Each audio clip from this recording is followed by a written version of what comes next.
નમસ્કાર મિત્રો, કેમ છો? આનંદમાં ને? હું ગીતા પંચાલ આજે આપની સાથે ફરી એકવાર નવા વાત સાથે નવા વિચાર સાથે જોડાઈ છું.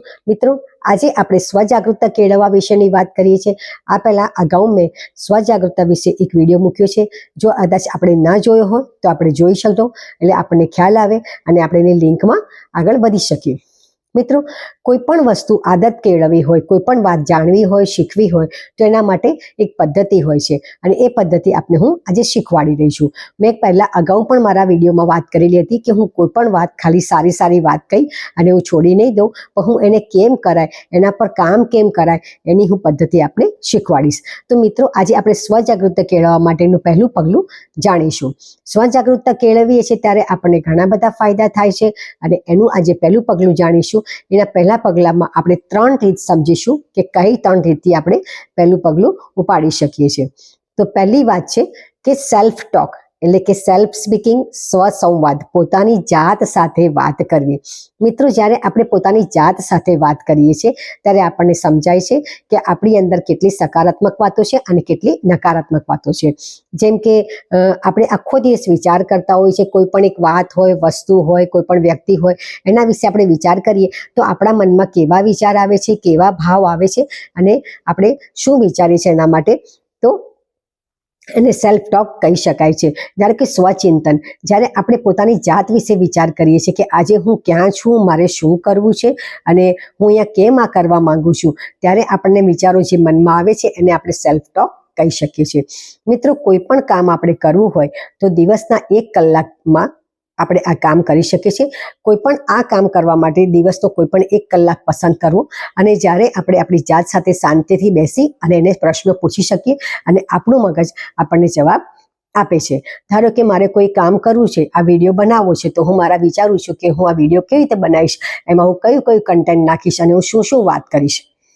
ત્યારે મારા મનમાં જે વિચારો આવે છે અને એ વિચાર મુજબ હું કામ કરું છું. જો સકારાત્મક વિચાર આવે છે તો હું આગળ વધું છું અને નકારાત્મક વિચાર આવે છે કે ના હજી તો હું એના માટે પૂરી તૈયાર નથી, મારે હજી આટલું મટીરિયલ ભેગું કરવું પડશે, આ કરવું પડશે, તે કરવું પડશે, તો હું પાછી પડું છું. એમ આપણું મન આપણને શું કહે છે એના પર આપણે ધ્યાન આપવું ખૂબ જરૂરી છે.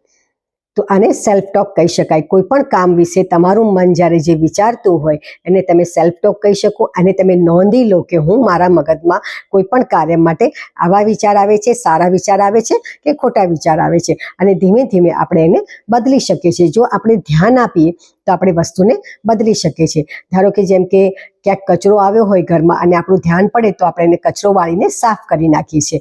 તો એ રીતે મનમાં પણ જો કચરો ભરાઈ ગયો હોય તો આપણે એને સાફ ચોક્કસ કરી શકીએ છીએ. બીજી વાત છે પબ્લિક સ્પીકિંગ, એટલે કે કોઈ બીજી એક વ્યક્તિ જોડે આપણી જાત સિવાય આપણે કોઈ બીજી જેટલી પણ વ્યક્તિ આપણી આસપાસ છે, આપણા ઘર, પરિવાર, મિત્રો, પાડોશી, જેની પણ સાથે જાણી કે અજાણી માણસો સાથે આપણે વાત કરતા વખતે આપણા મનમાં કેવા ભાવ આવે છે એ વિચારવાનું છે.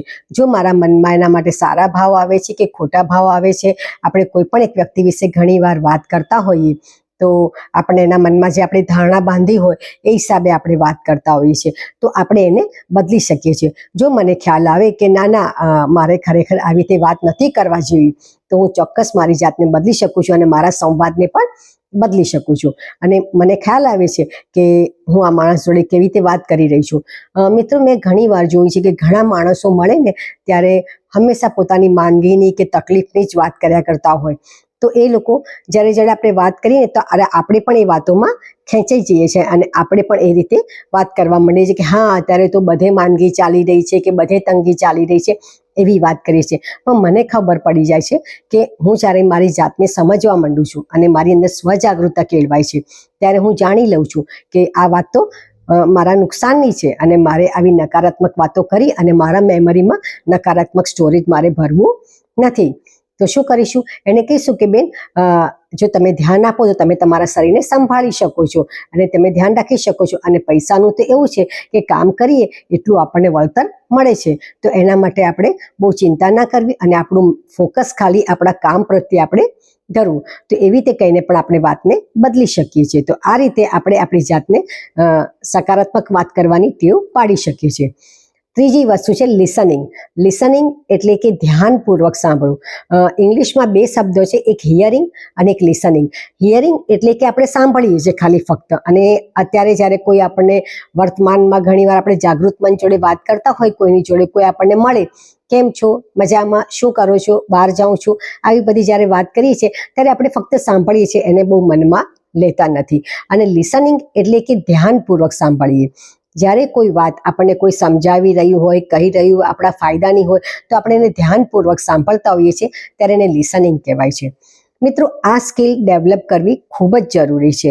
ખાસ કરતાં તો અભ્યાસ કરતા બાળકો, ક્યાં તો જે કોઈ કામ કરે છે અને એને કામમાં સફળતા જોઈએ છે, તો એના માટે આ બહુ જરૂરી છે. લિસનિંગ સ્કિલ જ્યારે કેળવીએ છીએ ત્યારે આપણે એને ધ્યાનપૂર્વક સાંભળીએ છીએ. ત્યારે શું થાય છે, બે પ્રક્રિયા એક સાથે થાય છે કે આપણે ધ્યાનપૂર્વક એને સાંભળ્યું છે એટલે આપણા મેમરીમાં બરાબર રીતે એ ફીડ થઈ જાય છે, અને જ્યારે આપણું મગજ, જ્યારે આપણે એના પર કામ કરવા માંડીએ છીએ ત્યારે શું થાય છે, ઓટોમેટિક આપણા મગજમાંથી એના જે સાંભળેલી વાત છે એ આવી જાય છે અને લિંકઅપ કરે છે કે આ વસ્તુ કામ કરવા માટે આવું જોતું હતું, મેં આવું સાંભળેલું હતું અને મને ખબર છે કે આ કામ આ રીતે થાય, તો આપણું કામ વધુ સરળ બને છે. એટલે મિત્રો, જ્યારે કોઈ પણ કામ કરીએ, ક્યાં તો કોઈની પણ જોડે વાત સાંભળીએ, જરૂરી વાત હોય, તો હંમેશા લિસનિંગથી કામ કરવું જોઈએ. હવે આ સ્કિલ બીજે પણ ક્યાં કામ આવે છે, તો આ સ્કિલ આપણા સંબંધોને સુધારવામાં પણ કામ આવે છે. આપણે ઘણીવાર આપણા ઘરના, પરિવારના કે આપણા અંગત મિત્રો કે અંગત સ્વજનો સાથે વાત કરતા હોઈએ ને, તો બહુ ધ્યાન નથી આપતા અને કેઝ્યુઅલી વાત કરતા હોઈએ છીએ. ઘણીવાર પતિ પત્ની વચ્ચે પણ જ્યારે મનભેદ કે મતભેદ થતા હોય ત્યારે આપણે સાંભળવા નથી માંગતા કે એનું ભાવ શું છે. પણ જ્યારે જો લિસનિંગ આપણે કરીએ અને ધ્યાનપૂર્વક સાંભળીએ તો તરત આપણને સામેવાળી વ્યક્તિ કયા ભાવ સાથે વાત કરી રહી છે એવું આપણે ચોક્કસ સમજી શકીએ છીએ, અને ત્યારે આપણી અંદરનો ભાવ પણ બદલાય છે અને આપણો પ્રતિભાવ એટલે કે આપણો રિસ્પોન્સ પણ પોઝિટિવ બની શકે છે. તો મિત્રો, આ 3 સ્કિલ કેળવવાથી આપણી અંદર ઘણી બધી જાગૃતતા આવે છે, આપણે ઘણું બધું નવું શીખી શકીએ છીએ અને આપણે સ્વજાગૃતિના પહેલા પગલામાં આગળ વધી શકીએ છીએ.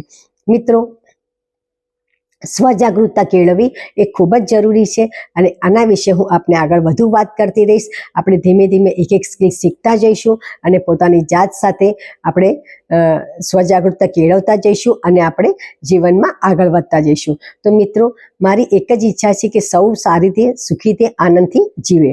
તો મિત્રો, જો આપને આ વિડીયો ગમ્યો હોય તો લાઈક કરજો, શેર કરજો અને સબસ્ક્રાઈબ કરજો મારી ચેનલને. આપણે મળતા રહીશું, નવી નવી વાતો આવી રીતે કરતા રહીશું. ત્યાં સુધી નમસ્કાર, હોશમાં રહો, સ્ત્રોતમાં રહો અને ખુશ રહો. નમસ્તે.